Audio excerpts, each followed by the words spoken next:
ஒரு வைர வியாபாரி ஒருத்தர் இருந்தார்.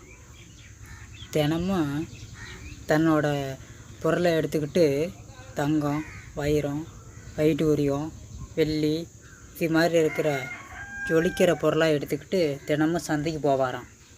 தினமும் 50 பேர் வாங்குவாங்களாம், வருவாங்களாம். இவர் தனக்குன்னு ஒரு பொருள் கூட தினமும் எடுத்து வைக்கவே மாட்டாராம். இப்படியே பல நாட்கள் போய்கிட்டே இருந்தாராம்.